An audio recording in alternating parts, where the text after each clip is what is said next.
Hey, fellas.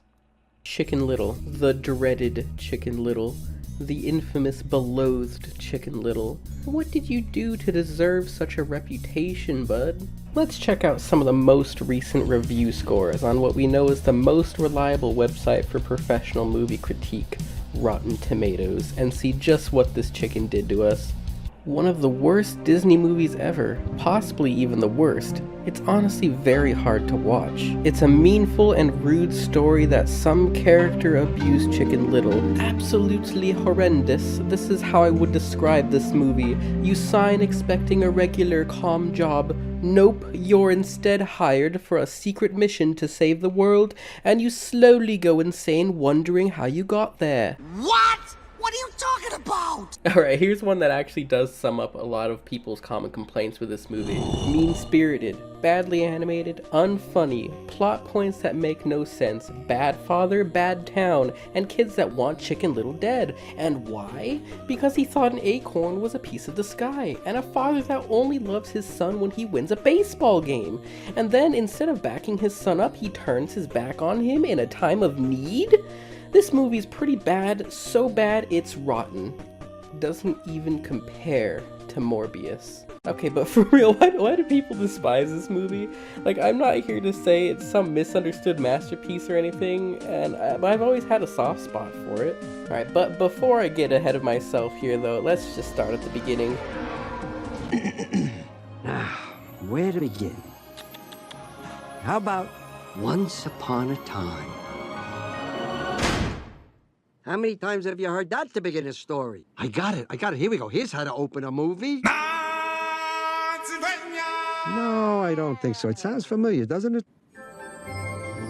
Oh, no, not the book. How many have seen opening the book before? Brother, close the book. We're not doing this. Alright, so immediately this is just flat out embarrassing. You can physically feel how forced the self-burn humor is. Coming after DreamWorks dropped the most insane Disney diss track in the form of Shrek, this comes off really cringe. Like, haha, you guys got me. I guess I am totally lame. Haha, you're right. I'm not bitter at all. Anyway, the movie's actually really good, guys, I swear.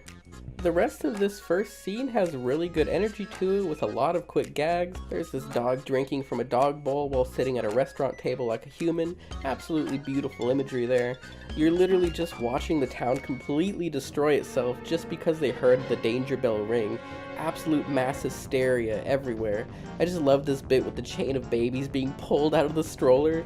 This bull just mows down everyone in his path. This person almost gets beheaded, and that triggers a fire hydrant to blast into their water tower. The tower falls, and these lads run away from it, which leads the scene back into the baby chain, which is still going like 40 seconds since we last saw it start. Love that. Also, the baby screams are different depending on the language, I noticed, so that's kind of interesting.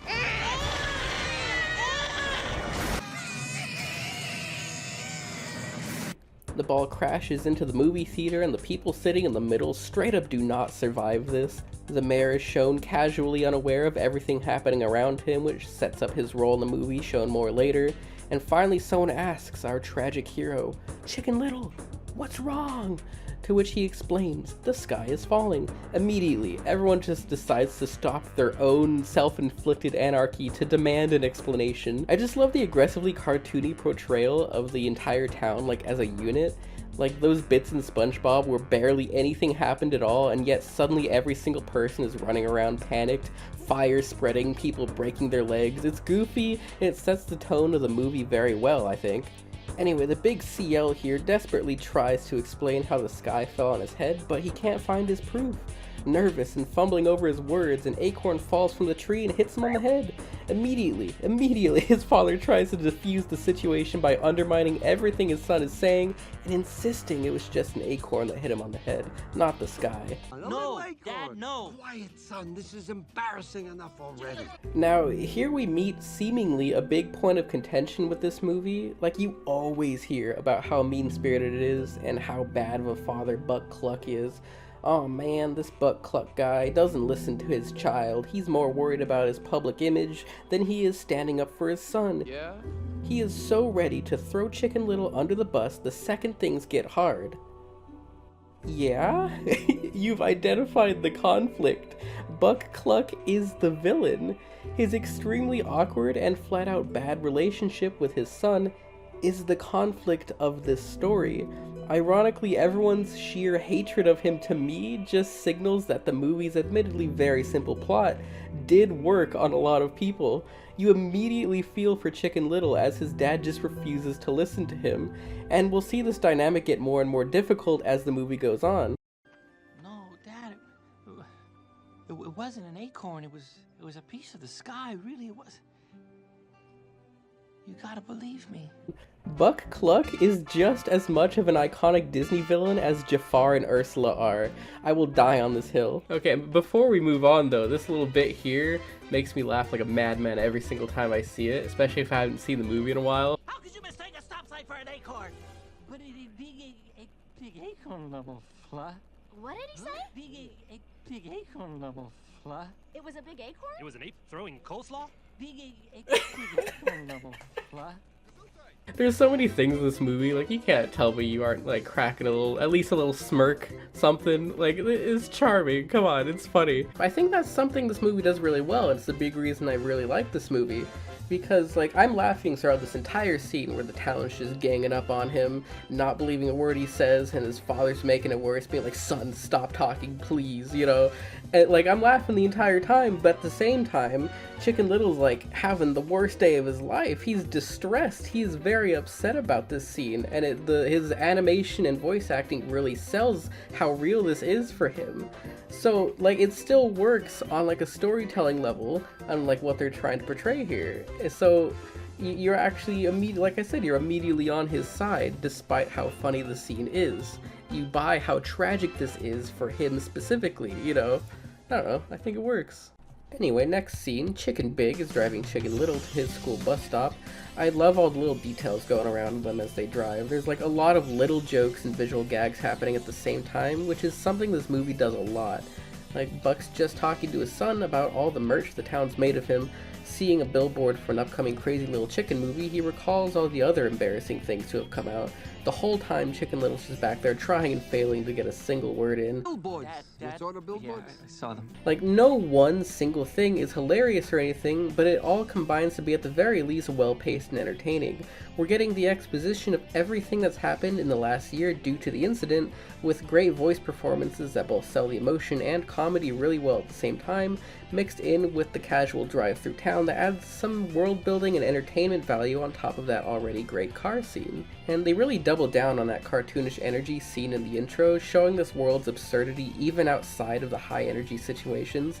Something about it feels very unique to this day.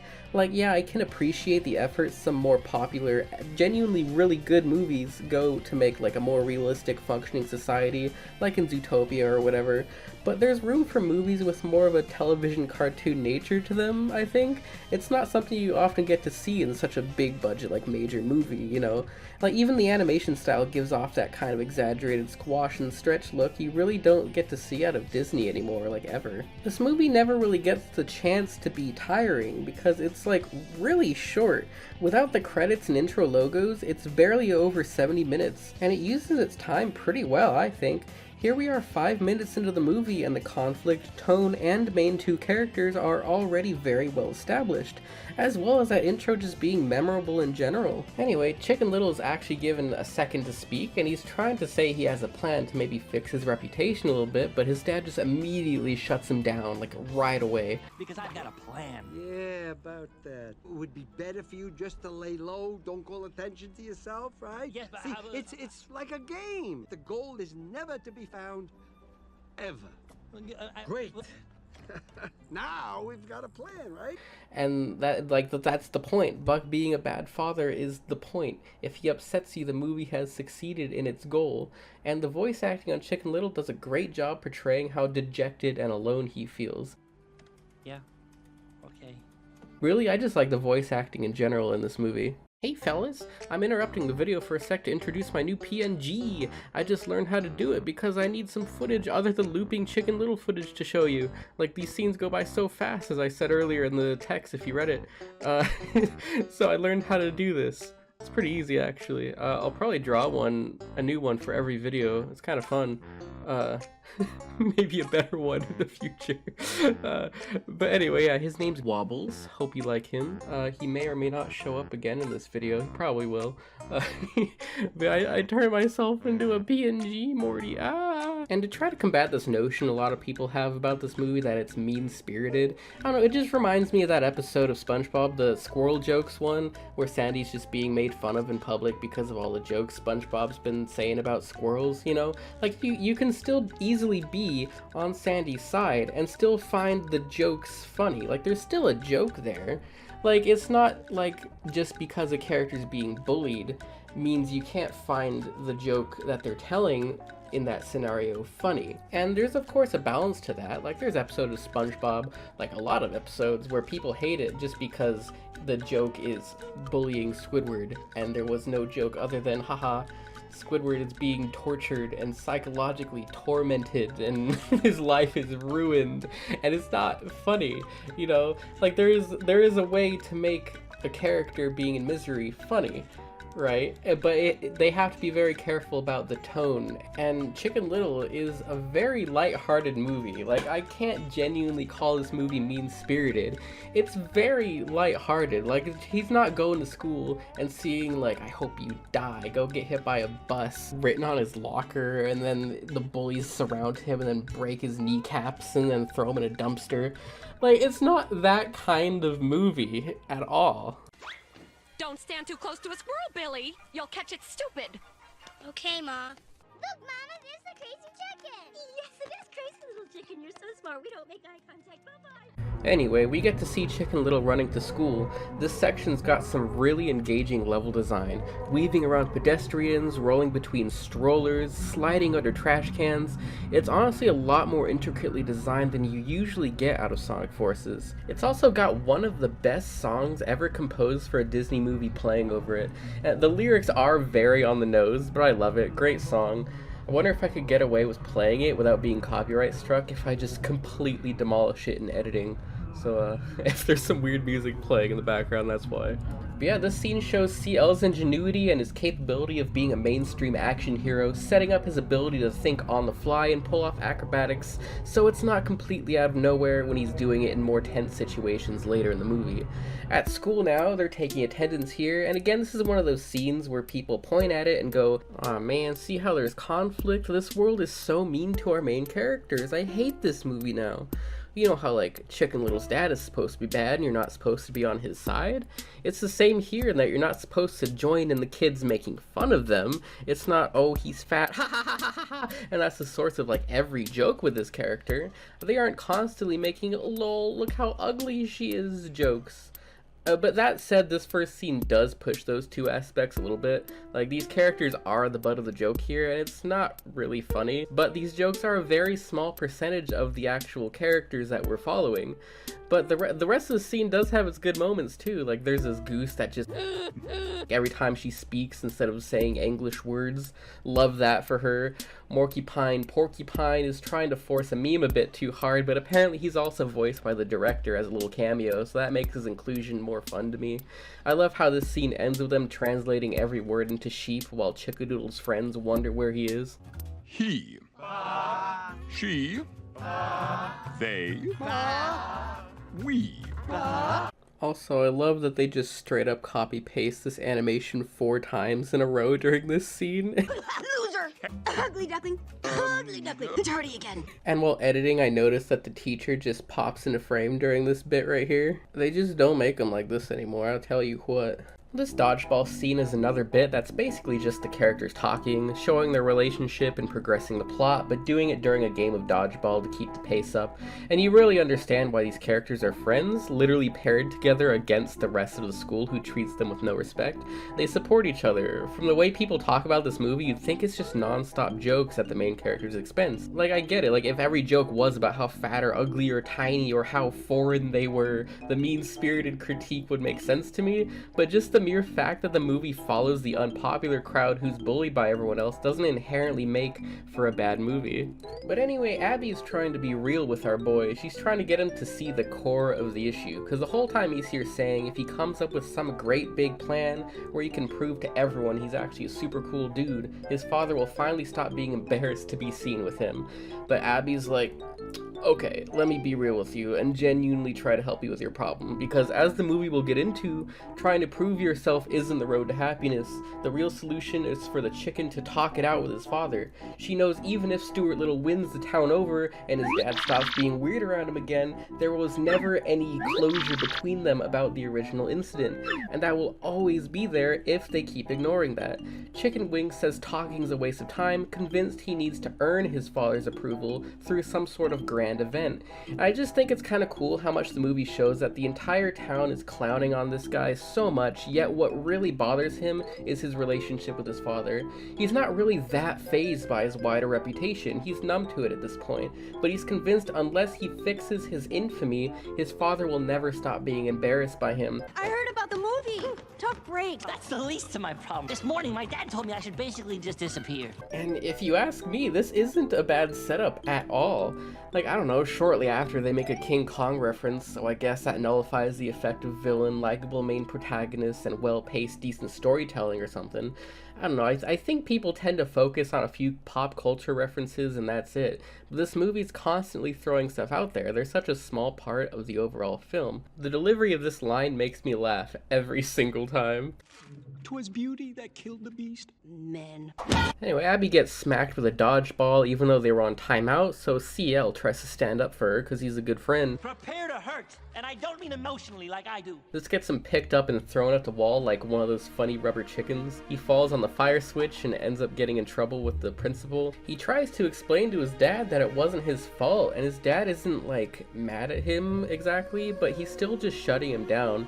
Like Chicken Little was just trying to bring up the fact that he's always getting bullied by someone at school, and before he could even get 2 words out, his dad's just like, it's Dad, it fine. wasn't my fault. It was Foxy. That's She's all always right. try- It's fine. During this scene, Chicken Little just happens to find out that his dad was a very successful baseballer in his youth, leading to this tragic scene where they're driving home. Chicken Little tries to pitch the idea to his dad about him joining baseball, goes as well as always. Frame 1 of our chicken speaking, and his dad is already sighing. like all great Disney villains, Buck Cluck's acting and dialogue is both hilarious and effective at building the conflict. Baseball? Son, we talked about this. Yeah, right. But, that was when I was small. And, I put on 5 ounces this year. I've really bulked up.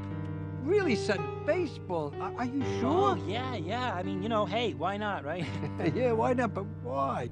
He suggests our boy join some clubs and/or get some hobbies, specifically ones that won't bring any attention whatsoever.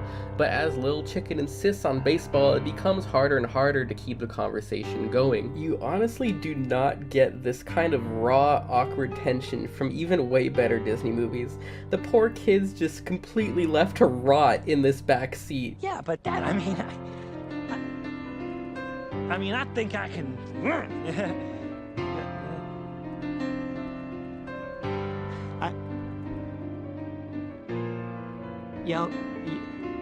Okay, Dad. Leading to this bit where they play a song that, just like one little slip from earlier, is very cheesy and on the nose, but it works for me. Now, the thing with this scene is, it is just not the kind of movie that's going to make you get super emotional, so for it to really go in on this sad scene is kind of hilarious. But the thing is that the conflict has been built up so well at this point, so not only is the scene hilarious, the intended more serious feelings are still there narratively, it still works. There's this bit where we find out Chicken Little's mother is no longer with them, which adds some much needed grounding of Buck Cluck's character. It was his wife that was good with communication and compassion and all that. And yet I'm still cackling like a madman when the song swells up and gives us sad Chicken Little imagery. And despite me laughing the whole time, you don't lose sight of how real this is for our boy. You want to see him finally catch a break. You're rooting for him. So he does join the baseball team, and there's a montage showing how he doesn't get taken seriously, is benched all the time, someone else is getting all the glory. He's just too small. It's hard for him to actually compete. It's just not even fair. Likely what his dad meant when he said, "We talked about this." But there's nothing you can do about it but keep trying. Getting to the actual end season baseball game, circumstances have forced Chicken Little to finally come up to bat for the first time, as everyone laments how he's about to lose everyone the game. His father's already standing there with his face buried in his hands in complete shame. His coach tells him not to swing and just take the walk since he's so small there's no way the pitcher could actually hit his strike zone.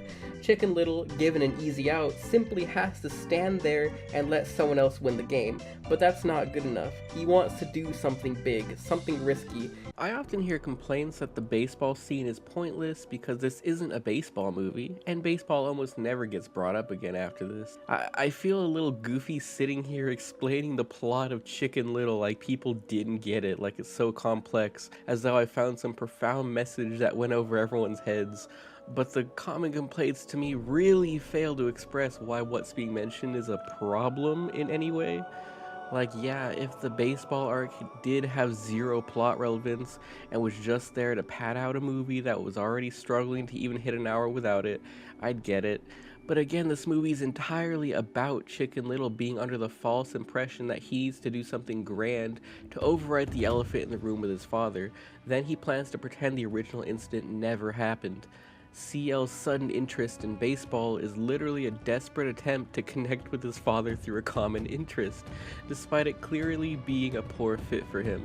It also serves as an avenue to change his reputation with the folks who mock him, which he believes is the one and only thing that will make his father stop being embarrassed of him.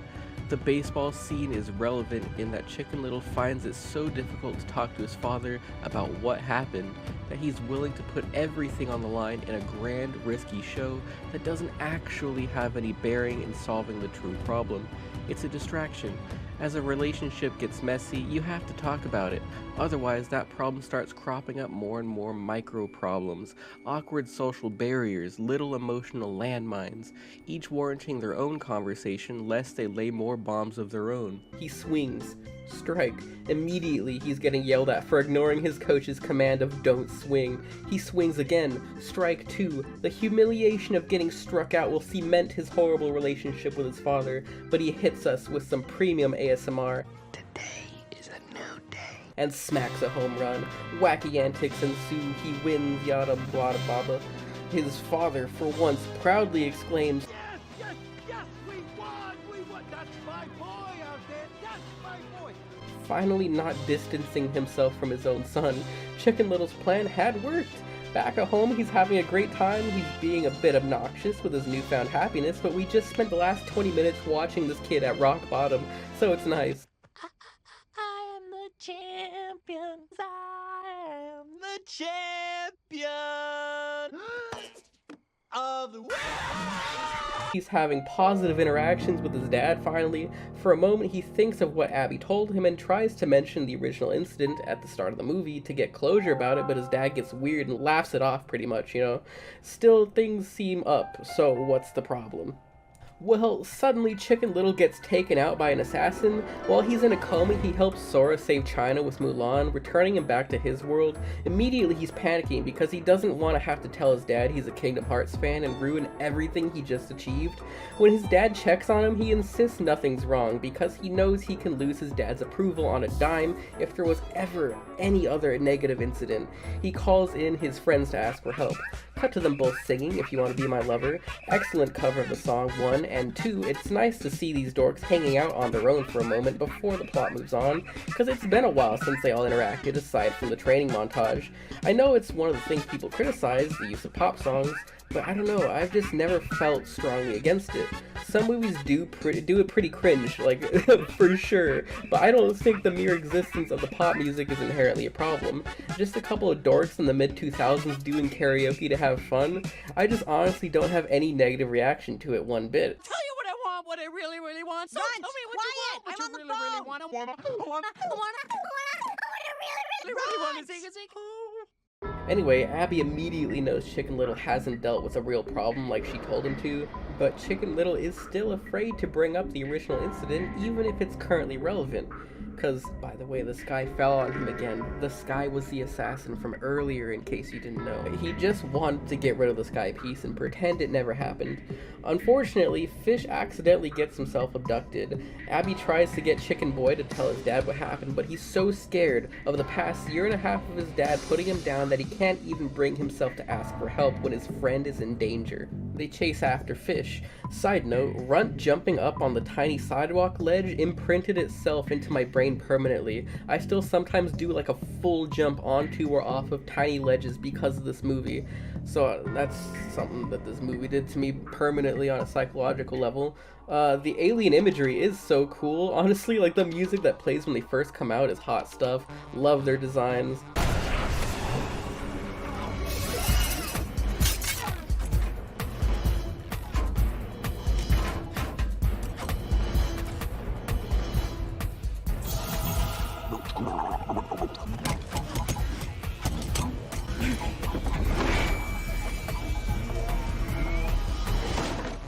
Also love Runt's unchained over-the-top reactions. He's a very neurotic fellow. Nice guy, but he absolutely loses it under pressure.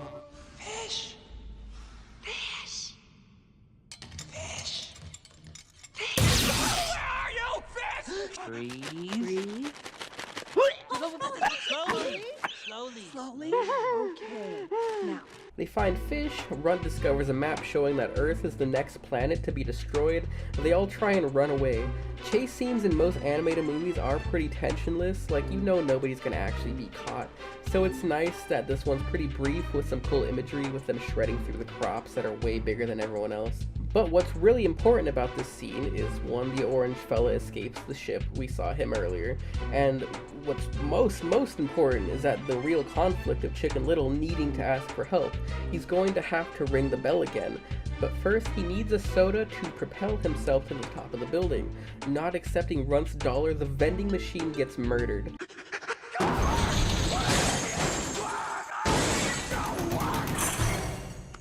At the bell, Chicken Little freezes and thinks about what he's about to do. He's about to ring the same bell that ruined his life. The years of ridicule, his father's disappointment. He can't bring himself to risk going back to that. But seeing his friends in danger, he forces himself to go through with pulling the bell. And of course, unfortunately for Chicken Little, the sound of the bell hurts the aliens, making them rush back to their UFOs and fly away. I mean, it did save his friends, so I guess there's that, but leaving all of his evidence gone. Like, just like the first time, he has nothing to show for the panic he caused. It's happening again. And everyone mocks him for repeating his mistake. Once the crowd turns against him, he just begs his father to believe him this time. He can take the town not believing him, but he can't bear to lose his father's support yet again. He just wants his dad to believe him just this once. Dad! Dad! I'm not making this up! You gotta believe me this time.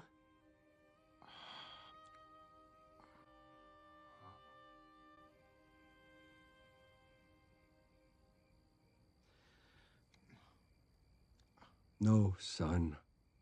I don't. Heartbroken, he's already lost his father mere hours after winning him back over. The next day, Buck Cluck getting infinite hate mail and hate calls while Chicken Little sits outside miserable. Abby says if there was ever a time to talk to his dad, it would be now. But the depressed Chicken says it's too late. Also, again, I love Runt. He's such a funny character. He's very unique too. I don't know. His mannerisms crack me up. It's too late for that. It's too late. Baby, now it's too late. No, they really didn't try to make it. Runt. Something inside has died and they just can't hide. They just can't make it. Oh, no, no, no, no, no. The orange alien shows up and freaks everyone out, but Fish can talk to him for some reason so that they can find out his parents left him behind and his name is Kirby. The aliens invade, destroying the city and disintegrating people to It's the End of the World. Again, fun imagery, fun soundtrack. Also love Kirby, rad design, cool animation. I like the sounds he makes. Hear that, Chicken Little haters? I like the sounds the alien makes in this movie. I hope now you'll reconsider putting it so low on your Disney tier list. Come on, look at this little guy. Don't put that. You know what?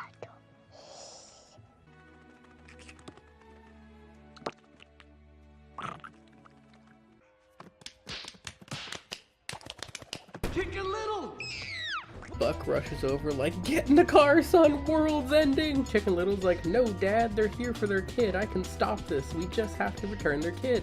And then his dad just looks at him like he's crazy and keeps trying to take him to the car. Meanwhile, Kirby's about to get himself run over. Chicken Little's just done with his dad, so he breaks his father's grip and runs straight into traffic. You wouldn't believe me anyway. Son! Son, come back! He narrowly saves Kirby from being demolished, but his dad catches up and their argument continues, Buck preventing his son from saving the town. They babble at each other aimlessly for a bit until Abby's like, guys, there's an invasion going on. Deal with the problem already. Which was the last push Chicken Little needed to finally blow up on his dad and get it all out there. You're never there for me. You were there when I won the big game, but not when I thought the sky fell. And not at the ball field, and certainly not now. You've been ashamed of me ever since the acorn thing happened, and we have to talk about it. And Buck's taken aback for a moment and doesn't know what to say, briefly stuttering out a couple shallow excuses before stopping and simply flat out saying, "You're right," and giving a genuine apology and saying he'll need a lot of work. You're right. You're right.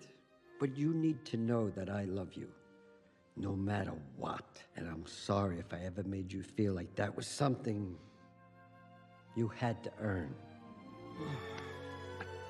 Moving forward, his dad does try his best to be supportive, and the thing is, a lot of his lines come off really forced, which works because it's just not natural for this guy to support his son.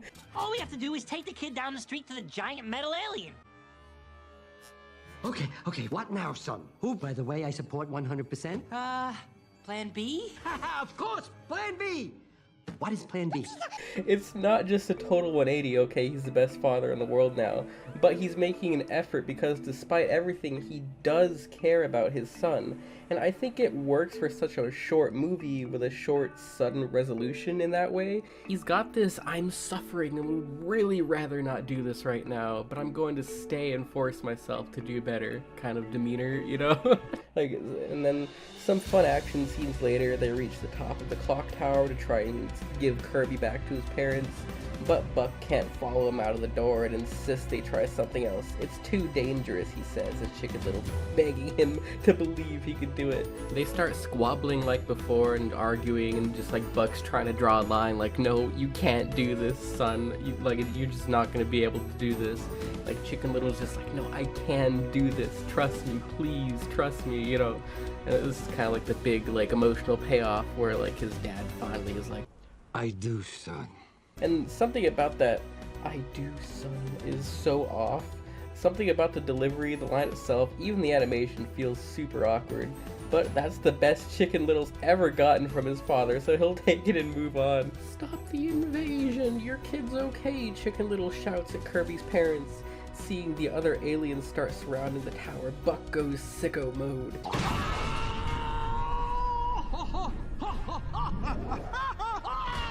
I'm here, son. He hits some quick time events, then they die. Turns out the disintegration beam just teleports things into this void in the alien's ship, and they almost get their molecules ripped apart, but Kirby stands up for them, saying they're telling the truth. It was a total misunderstanding, and the aliens pop out of their mechs and apologize. Everything gets restored, and we find out the map with all the X's out, you know, all those X'd out planets and the Earth circled. That was just them finding a planet with good acorns. They visit this town every year to get some acorns, and that's what's been hitting our boy on the head. The loose panel on their flying saucer has been hitting him. It's been homing in on this lad. The whole town sees Chicken Little wasn't insane after all, and his dad exclaims, Oh, I like to see the movie they make about you now. I just hope they stay true to what really happened. Oh, son, these people are from Hollywood. The one thing they will never do is mess with a good story. Red alert! Man your battle stations! I love this over-the-top, cheesy, dramatic retelling of the story that vaguely has elements that actually happen, but is mostly made up. That means... Yes, I know. The sky is falling. Commander Little, no! Please, call me Ace. Oh, Ace, no!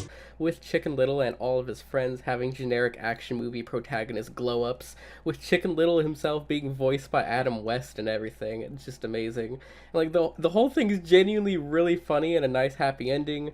Runt's movie counterpart literally dies, and the real Runt's like, wow, this is amazingly accurate. Just leave me some ammo, a little water, some chips if you have them. Look out! Runt! Red, are you all right? No. You gotta go on without me, Commander. Just leave me some ammo, a little water, some chips if you have them. This is amazingly accurate. He was my good friend. Also, the best part about this ending is that they made an entire game based on it. That's right, not only did the Chicken Little movie get its own game, the joke movie at the end of this movie also got its own game. The mere fact that it exists is amazing enough, but it's not even a bad game either. And in-universe, the Ace in Action video game is actually a tie-in to the movie we see at the end of the movie. Super awkward to put into words, but you know what I mean. Like, there's cutscenes of the real Chicken Little characters playing the Ace in Action video game that we're playing.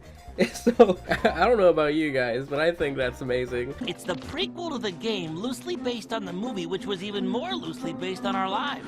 And even more, it has a DS version that's basically an entirely different game, as was the style at the time. Also, the cases are extremely shiny. Like, these are definitely worth owning just for the cases alone. Check it out. This is a normal case. Normal amount of shine any other case will have. Now here's Chicken Little, Ace in Action. Look at how glossy it is. It's reflective, dude. It's like, even on the back. It's beautiful. Look at that rainbow. Not even just that. Look at this. This one does it too. It's beautiful. Check it out. They've got the bad guys are like the bullies from school, but they got like these edgy designs. You remember Loosey Goosey, right? That one that was like that one. Sleaze the Weasel's new, I'm pretty sure, for the game. Super cool. I love it. Okay, also then here's the DS version. Get over here. There's something about all this just makes me feel like there's a lot more like inspiration to Chicken Little than a lot of people give it credit for. It's such a universally like hated thing, but I don't know, it feels like there was some actual passion behind some of this somewhere, you know? I don't know, maybe it's just me, but don't forget to read your Gamer magazine. These are some iconic video game characters right here. Gosh, this render is so sick. It got put out on Steam at some point, super rad. Anyway, the crowd applauds for our boy once the movie's over. Cue the dance party ending they squeezed into the credits. And yeah, that's Chicken Little, and I really just don't think it's that bad. Perhaps not a groundbreaking masterpiece, but I think it's a lot of fun.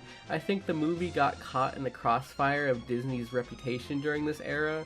Like, Home on the Range came out the year prior, and of course DreamWorks had just established a very strong name for itself just a few years earlier as well, especially with Madagascar coming out in 2005 even, which is a movie that leans into the same kind of hyper-stylized, kind of traditional cartoon look way harder than Chicken Little did, and I see why at the time it was at the very least overlooked. Can't say I really get why so many people seem to actively hate it to this day, to be honest. It's got some weird quirks to it, like I kind of went over, but they just make me like the movie even more, really. Like, check it out. Come on, buddy, come on, buddy, come on, buddy! Come on, buddy, come on, buddy, come on, buddy! Corner's all wrinkled!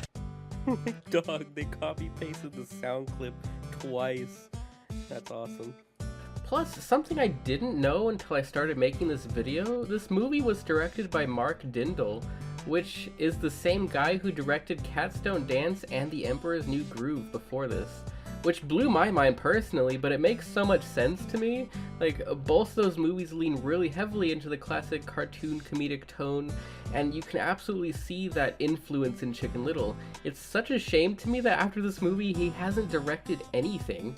According to the Wikipedia, him and the producer left because they were tired of dealing with David Stainton, the president of the animation department at the time, and it looks like the movie was going to be super different before David showed up, and I wonder how that would have gone. Super interesting. I'm not sure if Chicken Little's reputation has anything to do with him not directing for 20 years or not, but hey, apparently him and the Emperor's New Groove screenwriter are coming back to work on that Garfield movie coming out next year. I'm now more excited to see that movie than I thought I'd ever be. Also, Mark likes to voice characters in his own movies, so he voices Max in Cats Don't Dance and Yzma as a cat in New Groove, and Porcupine as well as the coach in Chicken Little. Fascinating stuff. But yeah, cool movie. I hope I could do it some amount of justice. I mean, honestly, compared to Cats Don't Dance or New Groove, it's absolutely the lowest tier one, I cannot lie. They can't all be 10s. Sometimes a real quick fun 7.5 is good enough. Honestly, I really don't think it would be that hard to paint Buck Cluck in a less awful light. This movie is so fast-paced, and it really hones in on the core story beats from Chicken Little's point of view. It doesn't give itself much time to see Buck outside of when he's messing up. This dude's wife dies, then his son pulls a citywide blunder that makes the entire town see his family lineage as a dead horse punching bag of a joke. He handles that situation poorly, a year passes and people still haven't let it go. A lot of the advice Buck gives to his son really isn't anything truly heinous. He's operating under, oh geez, just fade into obscurity, just be invisible to the world, and eventually they'll let us go back to normal. Please, son, don't keep feeding them. Don't be their lol cow. What you never hear talked about is that both Chicken Little and his father are making the same mistake. They're both taking the passive, non-confrontational approach. Confrontation is really hard for some people. I can personally relate to that. It's much easier to stay in your comfort zone, even if that zone is actively eating away at you. Sometimes you really need to express yourself to fix a problem though, and no amount of performative gymnastics attempting to override the issue will truly fix anything. Of course, it's not fair to Chicken Little that he needs to be the one to take the first step. Obviously, his father's the adult here, he should have done better.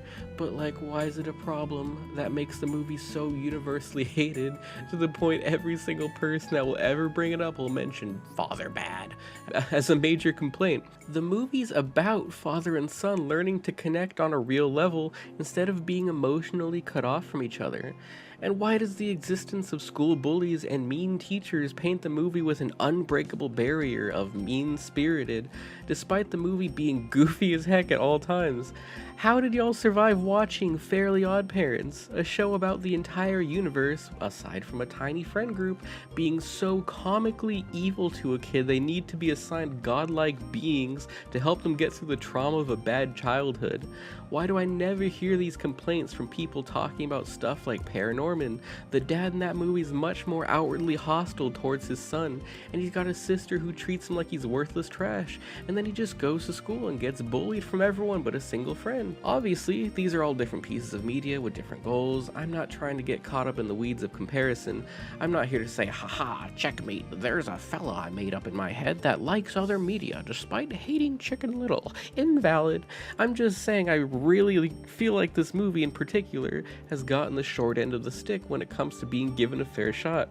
I can't reiterate this question enough because I've been hearing it for 20 years now. Why is Chicken Little's dad being a flawed character that mishandled a situation a bad thing? If there's anything I want to get out there with this video, is that the emotional core between Chicken Little and his dad was genuinely effectively told. It almost seems like it struck a little too close to home for a lot of people, if I may make a bold assumption. I think maybe the movie could be improved a bit if we were given more scenes with Buck and his son on their own, have things slow down just a little bit to explore their relationship outside of how it's not working. I don't really think the story was poorly told as is, but given how much people hate Buck, I can see room to flesh out his character to be a bit more sympathetic, for sure.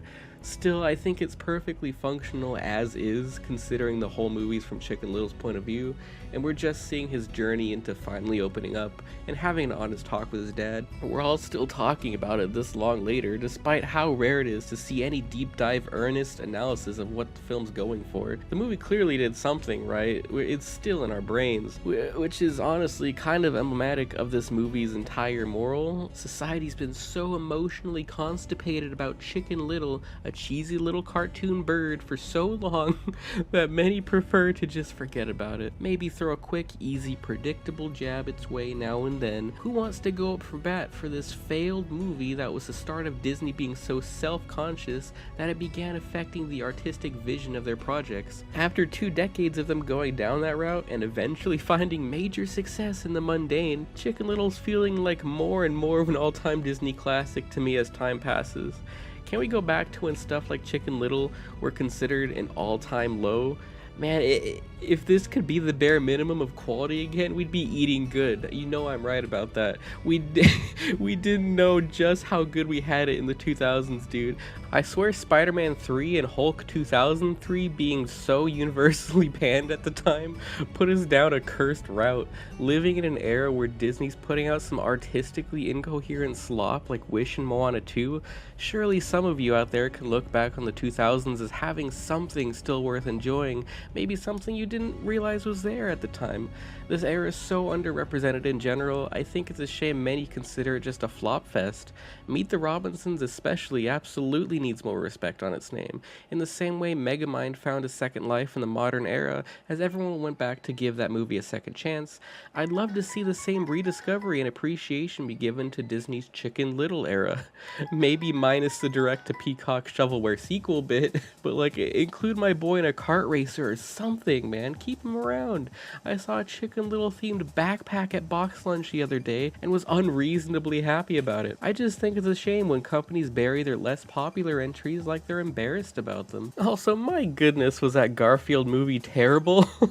You can kind of see the wacky energy I was mentioning in Dindal's other movies, but the story was just not there. It was so boring. Again, we had no clue just how good we had it in a pre-Cars 2 world. Holy moly, as I alluded to a few times in this video, copyright has been making it impossible to actually upload this, but as a somewhat blessing in disguise, about 2 years after making the video, I sat down and put another full day of working on it to not only get it around copyright, but improve the video and release it alongside the Chicken Little Rehatched project. It's one of those big animation collabs. Over 500 people, including me, jumped on the project and animated some scenes for it. The project itself has been 2 years in the making, I believe. Awesome to be able to celebrate Chicken Little's 20th anniversary like this. It's time for Chicken Little fans to make themselves known, change the narrative that everyone hates this film, push back against the notion that this movie in particular is excessively mean in uniquely evil ways. It's a fun, wholesome movie with a good message. Huge shoutouts to Rehatched. If all goes well, I'm uploading this the very same day that Rehatched comes out.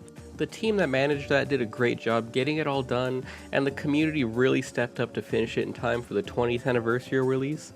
Also, shoutouts to Bazooka Barbie and Vanna Milk, my siblings, who each got a scene done for the project. I was able to do multiple scenes. First one to comment how many I did gets a "Wow, look at you, nice, ka-chow" reply. What the heck was that ka-chow? Bonus ka-chow if you include the secret fun fact about my involvement I'm thinking about right now that you'll only catch if you're really paying attention watching Rehatched. Also, sorry for how messy I had to make the screen. I tried to upload a cut without the floaty glowing creatures, but it also still got claimed. In the future, I'll have to rely more on still images when talking about movies. But I finally have this out so it can stop looming over me. I really want to push this channel more and see where I can take it. Statistically, it helps if I vocally ask you to subscribe, so if you want to help me out, I'd appreciate it tremendously. There's other poorly received Disney movies I think are quite good. There's a Christmas-themed disaster by Illumination from a few years back that if I can stop procrastinating, I'd love to get a video out about this year. But that's about it for me right now. It's probably obvious this is recorded much later. Like, I'm recording this the day I'm uploading it. So let's go back to my original outro. I added like 10 minutes of extra dialogue today. that I gotta figure out how to squeeze into the video at some places, but it's worth it because the last thing I wanted to do with this video was just give a plot synopsis. So I hope I was able to give some kind of insight in this movie, like at all. I hope you enjoyed it. Back to 2023 Poefred, let's go, wee! Like, also, I didn't mention it this whole time, but like, She Frillis was featuring some response videos to his Disney tier list on his community tab. I didn't really make my beef with him, that's rivaled only by dinosaur fans, into a major part of the script, but his video is what finally got me to make this video. I've been wanting to do it for a while, but not sure if this video is good enough to be featured, but I'm just glad to have gotten this out, so thanks for that extra push either way. Big fan, keep it up my dude. And thanks everyone else for watching. Like, I'm not sure an hour-long Chicken Little analysis video essay type thing is what people are into right now, but hey, if you like this, maybe you'll like to hear my take on why the Mario movie's a perfect adaptation over there. It'll pop up on this video, you could click on that, yeah. I've also got a video about Donkey Kong's teeth, that one was a real hit. A lot of people seem to really vibe with that one, so you should check that one out. But yeah, a lot more videos to come. Thank you so much for watching. I hope you have a swell day. Bye-bye.